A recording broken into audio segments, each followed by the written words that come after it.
सब तो पहला बाबा जी दे सारे ही भगतां नूं जय बाबा जी दी, जय पीरां फकीरां दी। बाबा जी दे प्यारे भगतो, अज दी ये कथा एक बहुत ही पुरानी किताब विचों लई गई है, जिस विच दस्सिया है कि किस तरह बाबा जी हर युग विच हंकारियां दा हंकार तोड़दे ने, किस तरह भुल्लियां होयां नूं सिद्धे राहे पाउंदे ने। बहुत ही पुराने समयां दी गल है। किसे पिंड विच एक बाणिया रहिंदा सी जो दर ते आए फकीरां नूं माड़ा चंगा बोलदा रहिंदा सी। पैसे दा इन्ना माण सी उसनूं कि जे कोई दर ते भुल भुलेखे मंगण आ जावे तां गुस्से विच लाल पीला हो के पीरां फकीरां नूं धक्के मारन ते गालां कढण लग पैंदा सी।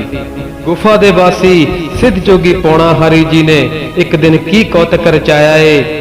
ਉਹ ਦੁਨੀਆ ਨੂੰ ਰਜਾਉਣ ਵਾਲੇ ਸਿੱਧ ਜੋਗੀ ਪੌਣਾ ਹਰੀ ਜੀ ਨੇ ਫਕੀਰਾਂ ਵਾਲਾ ਭੇਸ, ਬਗਲ ਵਿੱਚ ਝੋਲੀ, ਹੱਥ ਵਿੱਚ ਚਿਮਟਾ, ਗਲ ਵਿੱਚ ਸਿੰਗੀ, ਪੈਰੀ ਪਊਏ, ਪਿੰਡੇ ਤੇ ਭਸਮ ਰਮਾਈ ਤੇ ਉਸ ਹੰਕਾਰੀ ਬਾਣੀਏ ਦੀ ਹੱਟੀ ਤੇ ਪਹੁੰਚ ਜਾਂਦੇ ਨੇ ਤੇ ਜਾ ਕੇ ਅਲਖ ਜਗਾ ਦਿੱਤੀ ਏ ਔਲਖ ਨਿਰੰਜਨ। ਬਾਬਾ ਜੀ ਦੀ ਆਵਾਜ਼ ਸੁਣ ਕੇ ਬਾਣੀਆ ਆਪਣੀ ਦੁਕਾਨ ਵਿੱਚੋਂ ਬਾਹਰ ਆਇਆ ਏ ਤਾਂ ਬਾਬਾ ਜੀ ਨੇ ਅਰਜ਼ ਕੀਤੀ ਏ ਕਿ ਭਗਤਾ, ਅਸੀਂ ਬੜੀ ਦੂਰ ਤੋਂ ਚਲਦੇ ਚਲਦੇ ਆਏ ਹਾਂ, ਭੁੱਖ ਦੇ ਨਾਲ ਬੁਰਾ ਹਾਲ ਹੋਇਆ ਪਿਆ ਏ, ਜੇ ਥੋੜਾ ਜਿਹਾ ਦੁੱਧ ਪਿਲਾ ਦੇਵੇਂ ਤਾਂ ਬੜਾ ਪੁੰਨ ਲੱਗੇਗਾ ਤੈਨੂੰ, ਉਹ ਪ੍ਰਮਾਤਮਾ ਖੁਸ਼ੀਆਂ ਨਾਲ ਭਰਪੂਰ ਕਰੇਗਾ ਤੈਨੂੰ। ਜਦੋਂ ਬਾਣੀਏ ਨੇ ਬਾਬਾ ਜੀ ਦੇ ਮੁਖੋਂ ਬਚਨ ਸੁਣੇ, ਫਟ ਬੋਲਿਆ, ਲਿਆ ਪੈਸੇ ਬਾਬਾ, ਕਿੰਨੇ ਦਾ ਦੁੱਧ ਪੀਣਾ ਏ, ਫਟਾਫਟ ਪੈਸੇ ਕੱਢ, ਤੈਨੂੰ ਦੁੱਧ ਪਿਲਾਈਏ, ਜੇ ਪੈਸੇ ਹੈਗੇ ਆ ਤਾਂ ਠੀਕ ਹੈ, ਨਹੀਂ ਤਾਂ ਪਰੇ ਹਟ ਜਾ। ਅੱਗੋਂ ਬਾਬਾ ਜੀ ਬੜੇ ਪਿਆਰ ਨਾਲ ਬੋਲੇ, ਭਗਤਾ, ਅਸੀਂ ਤਾਂ ਸਾਧੂ ਫਕਰ ਹਾਂ, ਅਸੀਂ ਪੈਸਾ ਤੇ ਲਾ ਕੋਲ ਨਹੀਂ ਰੱਖਦੇ, ਇਹ ਮਾਇਆ ਤਾਂ ਬੰਦੇ ਨੂੰ ਉਲਟੇ ਚੱਕਰਾਂ ਵਿੱਚ ਪਾ ਦਿੰਦੀ ਏ। ਅੱਗੋਂ ਬਾਣੀਆ ਬੋਲਿਆ, ਓਏ ਬਾਬਾ, ਉਲਟਾ ਸਿੱਧਾ ਮੈਂ ਨਹੀਂ ਜਾਣਦਾ, ਪੈਸੇ ਬਿਨਾਂ ਕੁਝ ਨਹੀਂ ਲੱਭਦਾ, ਮੁਫਤ ਵਿੱਚ ਕੁਝ ਨਹੀਂ ਮਿਲਦਾ, ਬਾਬਾ ਮੈਂ ਇੱਥੇ ਲੰਗਰ ਲਾ ਕੇ ਨਹੀਂ ਬੈਠਾ। ਇਸੇ ਤਰ੍ਹਾਂ ਬਹਿਸਬਾਜੀ ਕਰਦਿਆਂ ਕਰਦਿਆਂ ਉਸ ਬਾਣੀਏ ਦੀ ਨਿਗਾਹ ਬਾਬਾ ਜੀ ਦੀ ਝੋਲੀ ਉੱਤੇ ਪੈ ਜਾਂਦੀ ਹੈ ਤੇ ਬਾਬਾ ਜੀ ਨੂੰ ਕਹਿੰਦਾ ਏ ਕਿ ਚੱਲ ਛੱਡ, ਜੇ ਪੈਸੇ ਹੈ ਨਹੀਂ ਤਾਂ ਪੈਸਿਆਂ ਦੇ ਬਦਲੇ ਹਾਂ ਝੋਲੀ ਦੇ ਦੇ, ਤੈਨੂੰ 2 ਪੈਸੇ ਦਾ ਦੁੱਧ ਪਿਲਾ ਦਿੰਨੇ ਆ। ਬਾਬਾ ਜੀ ਉਸ ਬਾਣੀਏ ਦੀ ਗੱਲ ਸੁਣ ਕੇ ਬੋਲੇ ਕਿ ਓਏ ਨਕਾਰਿਆ, 2 ਪੈਸੇ ਦੀ ਕੀ ਗੱਲ ਕਰਦਾ ਏ, ਮੇਰੀ ਇਹ ਝੋਲੀ, ਇਸ ਝੋਲੀ ਦੀ ਗੱਲ ਕਰਦਾ ਏ, ਓਏ ਤਾਂ ਲੱਖਾਂ ਕਰੋੜਾਂ ਦੀ ਵੀ ਨਹੀਂ ਮਿਲਦੀ। ਓਏ ਕਮਲਿਆ, ਇਹ ਝੋਲੀ ਖੁਦ ਭਗਵਾਨ ਨੇ ਬਖਸ਼ੀ ਹੋਈ ਏ ਮੈਨੂੰ, ਇਸ ਝੋਲੀ ਵਿੱਚੋਂ ਲੱਖਾਂ ਕਰੋੜਾਂ ਲੋਕ ਝੋਲੀ ਭਰਦੇ ਨੇ, ਇਸ ਝੋਲੀ ਅੱਗੇ ਸਾਰਾ ਜਹਾਨ ਝੋਲੀ ਅੜਦਾ ਏ। ਤਿੰਨਾਂ ਲੋਕਾਂ ਦੀ ਮਾਇਆ ਨਾਲ ਭਰਪੂਰ ਹੈ ਇਹ ਝੋਲੀ, ਅੱਖਾਂ ਖੋਲ ਕੇ ਦੇਖ, ਪਛਾਣ ਕਰ ਲੈ ਓਏ ਲੋਭੀਆ, ਤੈਨੂੰ ਕੀ ਪਤਾ ਇਸ ਦਾ ਮੁੱਲ ਕੀ ਏ, ਤੂੰ ਕੀ ਜਾਣੇ ਇਸ ਦੀ ਕੀਮਤ ਕੀ ਏ, तेरी अख इस झोली नूं पहचान नहीं सकी। ओए झोली तां मेरी जिंद जान है, दुनिया दे अनमोल खजानियां नाल भरपूर है मेरी ये झोली, ते तू 2 पैसे दी कहना है। ओए इस विच 9 निधां 12 सिद्धां, 4 वेदां दा ज्ञान, रिद्धि सिद्धि दी मालक है ये झोली।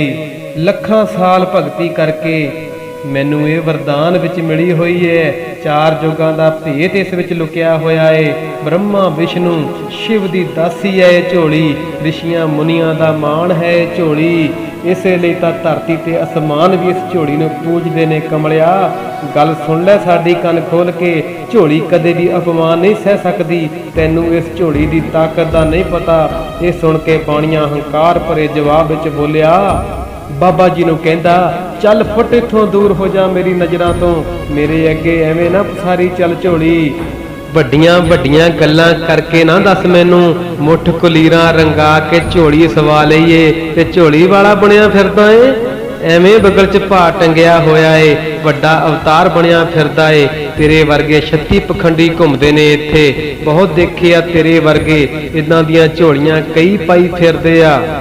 ਜੇ ਇਸ ਵਿੱਚ ਇੰਨੇ ਗੁਣ ਹੋਣ ਤਾਂ ਇਹ ਤੈਨੂੰ ਨਾ ਕੁਝ ਦੇਵੇ, ਝੋਲੀ ਪਾ ਕੇ ਕਿਉਂ ਦਰ ਦਰ ਝੋਲੀ ਅੜਦਾ ਫਿਰਦਾ ਏ, ਵੱਡਾ ਝੋਲੀ ਵਾਲਾ ਬਣਿਆ ਫਿਰਦਾ ਏ, 2 ਮਿੰਟਾਂ ਵਿੱਚ ਠੋਕਰਾਂ ਮਾਰ ਕੇ ਖੋਹ ਲਵਾਂਗਾ ਮੈਂ ਤੇਰੇ ਕੋਲੋਂ ਇਹ ਝੋਲੀ, ਚੰਗੀ ਚਾਹੁੰਦਾ ਏ ਤਾਂ ਤੁਰਦਾ ਬਣ ਇੱਥੋਂ, ਵੱਡਾ ਭਗਵਾਨ ਦਾ ਰੂਪ ਬਣੀ ਫਿਰਦਾ ਏ। 5-5 ਪੈਸੇ ਦੀਆਂ ਵਿਕਦੀਆਂ ਨੇ ਇਸ ਤਰ੍ਹਾਂ ਦੀਆਂ ਝੋਲੀਆਂ। ਜਦੋਂ ਬਾਣੀਏ ਨੇ ਝੋਲੀ ਦਾ ਅਪਮਾਨ ਕੀਤਾ, ਬਾਬਾ ਜੀ ਨੇ ਸਹਿਜ ਸੁਭਾਅ ਨਾਲ ਸੁਣਿਆ ਤੇ ਬਾਬਾ ਜੀ ਬੋਲੇ, ਹੁਣ ਸਾਡੀ ਗੱਲ ਧਿਆਨ ਲਾ ਕੇ ਸੁਣ ਲਾ। ਓਏ ਕਮਲਿਆ, ਚੰਗੇ ਮੰਦੇ ਬੋਲ ਬੋਲ ਕੇ ਤੂੰ ਚੰਗਾ ਨਹੀਂ ਕੀਤਾ, ਤੀਰਾਂ ਦੀ ਸੇਜ ਵਿਛਾ ਲਈਏ ਤੂੰ, ਜਾਣ ਬੁੱਝ ਕੇ ਤੇਰਾ ਹੰਕਾਰ ਤੇਰੇ ਸਿਰ ਚੜ ਕੇ ਬੋਲ ਰਿਹਾ ਏ। ਮੇਰੇ ਕਹੇ ਨੂੰ ਯਾਦ ਰੱਖੀ, ਬਹੁਤ ਔਖਾ ਹੋਵੇਗਾ। ਜ਼ਿੰਦਗੀ ਵਿੱਚ ਅੱਜ ਤੈਨੂੰ ਇੱਕ ਫਕੀਰ ਕਹਿ ਚੱਲਿਆ ਏ। ਬਹੁਤ ਮਾੜੀ ਕੀਤੀ ਏ ਤੂੰ ਫਕੀਰਾਂ ਨਾਲ, ਹੁਣ ਆਪੇ ਭੁਗਤਦਾ ਫਿਰੀ। ਜੋ ਬੀਜਿਆ ਏ ਹੁਣ ਵੱਢਣ ਲਈ ਤਿਆਰ ਹੋ ਜਾ। ਬਾਣੀਆਂ ਹੋਰ ਗੁੱਸੇ ਵਿੱਚ ਆ ਗਿਆ, ਗੁੱਸੇ ਵਿੱਚ ਲਾਲ ਪੀੜਾ ਹੋ ਗਿਆ। ਗੁੱਸੇ ਵਿੱਚ ਆ ਕੇ ਬਾਬਾ ਜੀ ਦੇ ਢਿੱਡ ਵਿੱਚ ਲੱਤ ਮਾਰ ਦਿੱਤੀ ਏ। ਬਾਬਾ ਜੀ ਜ਼ਮੀਨ ਤੇ ਡਿੱਗ ਪੈਂਦੇ ਨੇ, ਧਰਤੀ ਤੇ ਅੰਬਰ ਕੰਬ ਗਏ। ਇਹ ਕੀ ਅਤਿਆਚਾਰ ਹੋ ਗਿਆ। ਬਾਬਾ ਜੀ ਉੱਠ ਕੇ ਖੜੇ ਹੋਏ ਤੇ ਜ਼ੋਰ ਜ਼ੋਰ ਨਾਲ ਖਿੜ ਖਿੜ ਕੇ ਹੱਸਣ ਲੱਗ ਪੈਂਦੇ ਨੇ ਤੇ ਬੋਲੇ ਕਿ ਇਹ ਬਹੁਤ ਵਧੀਆ ਕੀਤਾ ਏ ਤੂੰ। ਉੱਥੋਂ ਤੁਰਨ ਲੱਗੇ, ਕੀ ਕਹਿੰਦੇ ਨੇ, ਓਏ ਹੋਛਿਆ ਤੂੰ ਜੋ ਕੀਤਾ ਚੰਗਾ ਕੀਤਾ, ਉਸ ਨੂੰ ਭੁਗਤਣ ਲਈ ਤਿਆਰ ਹੋ ਜਾ। ਅਸੀਂ ਤੈਥੋਂ ਖੈਰ ਮੰਗੀ ਸੀ ਤੇ ਤੂੰ ਉਹ ਸਾਨੂੰ ਦੇ ਦਿੱਤੀ ਏ। ਓਏ ਤੂੰ ਮਹਾਜਨਾਂ ਦੇ ਘਰ ਜਨਮ ਕਿਵੇਂ ਲੈ ਲਿਆ। ਮੈਨੂੰ ਤਾਂ ਤੇਰੀ ਜਾਤ ਹੋਛੀ ਜਾਪਦੀ ਏ। ਤੂੰ ਹੀਰੇ ਜਨਮ ਦੀ ਕਦਰ ਨਹੀਂ ਕੀਤੀ। ਤੇਰੇ ਵਿੱਚ ਤਾਂ ਹਰਨਾਕਸ਼ ਦੀ ਰੂਹ ਬੋਲਦੀ ਏ। ਇੰਨਾ ਕਹਿੰਦੇ ਸਾਰ ਹੀ ਬਾਬਾ ਜੀ ਉੱਥੋਂ ਚਲੇ ਜਾਂਦੇ ਨੇ। ਬਾਬਾ ਜੀ ਦੇ ਜਾਂਦੇ ਸਾਰ ਹੀ ਬਹੁਤ ਹੀ ਜ਼ੋਰ ਦੀ ਹਨੇਰੀ ਸ਼ੁਰੂ ਹੋ ਜਾਂਦੀ ਏ। ਬਿਜਲੀ ਲਸ਼ਕਣੀ ਸ਼ੁਰੂ ਹੋ ਜਾਂਦੀ ਏ। ਹਨੇਰ ਛਾ ਗਿਆ ਚਾਰੇ ਪਾਸੇ। ਇੰਨੇ ਚਿਰ ਨੂੰ ਕਿਸੇ ਨੇ ਆ ਕੇ ਬਾਣੀਏ ਨੂੰ ਖਬਰ ਦਿੱਤੀ ਏ ਕਿ ਤੇਰਾ ਨੌਜਵਾਨ ਪੁੱਤਰ ਕੋਠੇ ਤੋਂ ਡਿੱਗ ਕੇ ਮਰ ਗਿਆ ਏ। ਉਸ ਵੇਲੇ ਉਸ ਘਮੰਡੀ ਦਾ ਫੋਕਾ ਜੋਸ਼ ਮਿੰਟਾਂ ਵਿੱਚ ਠੰਡਾ ਠਾਰ ਹੋ ਗਿਆ। ਉੱਬੜ ਵਾਹੇ ਧਾਹਾਂ ਮਾਰਦਾ ਘਰ ਵੱਲ ਨੂੰ ਦੌੜ ਪੈਂਦਾ ਏ। ਡਿੱਗਦਾ ਢਹਿੰਦਾ ਰੋਂਦਾ ਹੋਇਆ ਘਰੇ ਪਹੁੰਚਦਾ ਏ। ਮਰੇ ਹੋਏ ਪੁੱਤ ਨੂੰ ਸੀਨੇ ਨਾਲ ਲਾ ਕੇ ਉੱਚੀ ਉੱਚੀ ਰੋਣ ਲੱਗ ਪੈਂਦਾ ਏ ਤੇ ਕਹਿੰਦਾ ਏ ਕਿ ਇਹ ਕੀ ਹੋਣੀ ਹੋ ਗਈ, ਇਹ ਕੀ ਭਾਣਾ ਵਰਤ ਗਿਆ ਮੇਰੇ ਨਾਲ। ਇੰਨੇ ਨੂੰ ਦੁਕਾਨ ਤੋਂ ਨੌਕਰ ਦੌੜਾ ਦੌੜਾ ਆਉਂਦਾ ਏ ਤੇ ਆ ਕੇ ਬਾਣੀਏ ਨੂੰ ਦੱਸਦਾ ਏ ਕਿ ਦੁਕਾਨ ਨੂੰ ਅੱਗ ਲੱਗ ਗਈ ਏ। ਲਾਲਾ ਜੀ ਦੁੱਧ ਮਠਿਆਈ ਕੁੱਤੇ ਖਾ ਗਏ। ਤੇ ਉਹ ਹੰਕਾਰੀ ਕਦੇ ਦੁਕਾਨ ਵੱਲ ਨੂੰ ਦੌੜਦਾ ਏ ਤੇ ਕਦੇ ਮਰੇ ਹੋਏ ਪੁੱਤ ਵੱਲ ਨੂੰ ਦੌੜਦਾ ਏ। ਕੋਈ ਪੇਸ਼ ਨਹੀਂ ਚੱਲਦੀ। ਰੋ ਰੋ ਕੇ ਪਾਗਲਾਂ ਵਰਗੀ ਹਾਲਤ ਹੋ ਗਈ ਏ। ਸਾਰੀ ਆਕੜ ਭੱਜ ਗਈ। ਮਿੰਟਾਂ ਸਕਿੰਟਾਂ ਵਿੱਚ ਸਭ ਕੁਝ ਮਿੱਟੀ ਹੋ ਗਿਆ। ਅੱਖਾਂ ਅੱਗੇ ਹਨੇਰ ਛਾ ਗਿਆ ਏ। ਜੋ ਜੋ ਦਰ ਤੇ ਆਏ ਫਕੀਰਾਂ ਨਾਲ ਕੀਤਾ ਸੀ ਸਭ ਕੁਝ ਅੱਖਾਂ ਮੂਹਰੇ ਘੁੰਮਣ ਲੱਗ ਪਿਆ।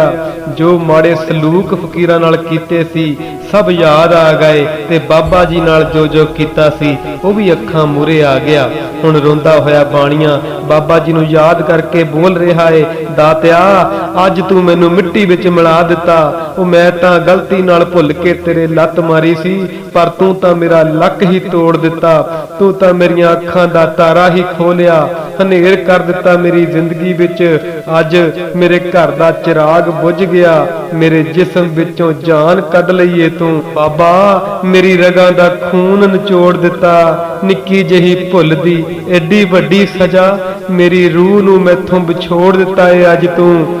ਮੇਰੀ ਅਕਲ ਤੇ ਪਰਦਾ ਪੈ ਗਿਆ ਸੀ, ਜੋ ਘਰ ਆਏ ਰੱਬ ਨੂੰ ਪਛਾਣ ਨਾ ਸਕਿਆ। ਦੁਨੀਆ ਨੂੰ ਖੈਰਾਂ ਵੰਡਣ ਵਾਲੇ ਦਾਤੇ ਨੂੰ ਦਰ ਤੋਂ ਖਾਲੀ ਮੋੜ ਦਿੱਤਾ ਮੈਂ। ਸਾਰੇ ਪਿੰਡ ਨੂੰ ਇਕੱਠਾ ਕਰਕੇ ਬਾਣੀਆਂ ਰੋ ਰੋ ਕੇ ਦੱਸਦਾ ਏ ਕਿ ਮੈਂ ਇੱਕ ਛੋਟੇ ਜਿਹੇ ਬਾਲਕ ਦੇ ਢਿੱਡ ਵਿੱਚ ਲੱਤ ਮਾਰੀ ਸੀ, ਬਹੁਤ ਬੇਇੱਜ਼ਤ ਕੀਤਾ ਸੀ। ਉਸ ਫਕੀਰ ਨਾਲ ਬਹੁਤ ਮਾੜੀ ਕੀਤੀ ਮੈਂ, ਜਿਸ ਦੇ ਕਰਕੇ ਮੈਨੂੰ ਅੱਜ ਇਹ ਐਡੀ ਵੱਡੀ ਸਜ਼ਾ ਮਿਲੀ ਏ। ਰੋਣ ਕਰਲਾਉਣ ਹੋਇਆ। ਸਾਰੇ ਰਿਸ਼ਤੇਦਾਰ ਤੇ ਪਿੰਡ ਵਾਲੇ ਲੜਕੇ ਦੀ ਲਾਸ਼ ਨੂੰ ਸੰਸਕਾਰ ਕਰਨ ਲਈ ਸ਼ਮਸ਼ਾਨ ਘਾਟ ਵੱਲ ਲੈ ਕੇ ਤੁਰਨ ਲੱਗਦੇ ਨੇ ਤਾਂ ਬਾਬਾ ਜੀ ਨੇ ਕੀ ਕੌਤਕ ਰਚਾਇਆ ਏ, ਭਾਰੀ ਬਾਰਿਸ਼ ਸ਼ੁਰੂ ਕਰ ਦਿੱਤੀ। ਇਹ ਦੇਖ ਕੇ ਬਾਣੀਆਂ ਘਬਰਾਇਆ ਹੋਇਆ ਬੋਲਦਾ ਏ, ਇੰਦਰ ਵੀ ਅੱਜ ਜ਼ਾਲਮ ਹੋਇਆ, ਲੈ ਲੈ ਆਉਂਦਾ ਹੱਲੇ ਜੀ। ਲਾਸ਼ ਪੁੱਤਰ ਦੀ ਭਿੱਜਦੀ ਜਾਵੇ, ਕੋਈ ਪੇਸ਼ ਨਾ ਚੱਲੇ ਜੀ। ਕਿਹੜੇ ਕਰਮ ਸੀ ਖੋਟੇ ਕੀਤੇ, ਭਾਗ ਜਾਗਦੇ ਸੁੱਤੇ ਜੀ। ਸਰੂਆਂ ਵਰਗਾ ਪੁੱਤ ਪਿਆਰਾ, ਤੁਰ ਗਿਆ ਜੋਬਨ ਰੁੱਤੇ ਜੀ। ਇੱਕ ਮਸਤਾਨਾ ਜੋਗੀ ਮੈਨੂੰ ਦੇ ਗਿਆ ਜ਼ਖਮ ਅਵੱਲੇ ਜੀ। ਲਾਸ਼ ਪੁੱਤਰ ਦੀ ਭਿੱਜਦੀ ਜਾਵੇ, ਕੋਈ ਪੇਸ਼ ਨਾ ਚੱਲੇ ਜੀ। ਇੱਧਰ ਝੜੀਆਂ ਉੱਧਰ ਝੜੀਆਂ, ਹਰ ਥਾਂ ਝੜੀਆਂ ਝੜੀਆਂ ਜੀ। ਰੁੱਤ ਨਿਮਾਣੀ ਬੜਕਾ ਮਾਰੇ, ਮੁੜ ਮੁੜ ਦੇਵੇ ਤਣੀਆਂ ਜੀ। ਅਰਸ਼ਾਂ ਤੇ ਐ ਵਸਣ ਵਾਲਿਆ, ਆ ਬੌਣ ਹੁਣ ਥੱਲੇ ਜੀ। ਲਾਸ਼ ਪੁੱਤਰ ਦੀ ਭਿੱਜਦੀ ਜਾਵੇ, ਕੋਈ ਪੇਸ਼ ਨਾ ਚੱਲੇ ਜੀ। पुत्र मरिया हट्टी सड़ गई, सड़ गईयां तकदीरां जी। माफ करी निर्दोष वे मैनू, बख्श दिओ तकसीरां जी। रो रो मेरे नैन निमाणे, जोगी हो गए झल्ले जी। लाश पुत्र दी भिजदी जावे, कोई पेश ना चले जी। इस तरह जदों बाणीए ने पुकार कीती ਅਤੇ जोगी जी ਦੀ शान ਵਿੱਚ ਕੀਤੀ ਹੋਈ ਗੁਸਤਾਖੀ ਉੱਤੇ ਸ਼ਰਮਿੰਦਗੀ ਮਹਿਸੂਸ ਹੋਈ ਤਾਂ ਅੱਖਾਂ ਸਾਹਮਣੇ ਸਿੱਧ जोगी जी ਦਾ ਰੂਪ ਨਜ਼ਰ ਆਇਆ ਏ। मोए पुत्र नूं शमशान विच छड्ड के आप जोगी जी नूं लभण तुर पैंदा ए। थोड़ी दूर जाके देखदा ए एक बोड़ दे थल्ले मेरे प्यारे पौणा हरी जी ताड़ी ला के बैठे ने। बाणियां चरनां विच डिग के ताहां मार के रोण लग पैंदा ए। जोगी जी ने पिठ ते हथ फेरिया ते पुछया, बाबा जी बाणिए नूं कह रहे ने तू अर्श तो फर्श ते आ डिगा, दस किथे आ तेरे गरूर दी गल। घुट दुध दा मंगिया सी असी तैथों, अगों कीती सी बड़े फतूर दी गल। लत खिच के मारी सी ढिड उत्ते, ओए पगले कुछ तां करदा दस्तूर दी गल। मूंह चुक के अखां नाल मेल अखां, तैनूं दसीए तेरे कसूर दी गल। दर आए फकीरां नूं दवें तक्के, ए भैड़ी सी मगरूर दी गल। हनेर कीता सी चिट्टी दुपहर अंदर, हुण भालदा ए कित्थों नूर दी गल। अंब वढ के अक्कां नूं वाड़ कीती, कातों सोचदा अंबां तो बूर दी गल। जो बीजिया ओही तूं वढ प्यारे, इहो आखी है मेरे हजूर दी गल। बाबा जी दियां गल्लां सुन के बाणियां उच्ची उच्ची रोण लग पैंदा ए। बाबा जी दे चरनां विच डिग के नक नाल लकीरां कढण लग पैंदा ए ते बाबा जी नूं कहंदा ए, दुनिया दिया मालका मेरे गुनाहां नूं बख्श दे। मैं बहुत वड्डा गुनाहगार हां, बड़े पाप कीते ने मैं जिंदगी विच। अज जे मेरी फरियाद तू ना सुनी तां कौन सुनेगा।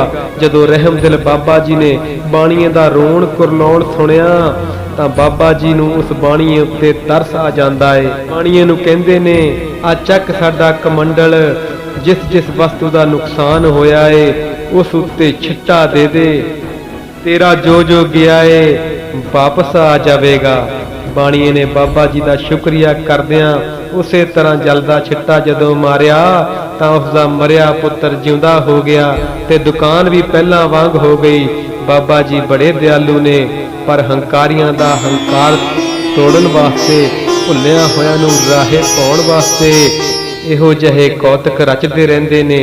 हे मेरे पौणा हरि बाबा जी, तुहाडी सदा ही जय होवे।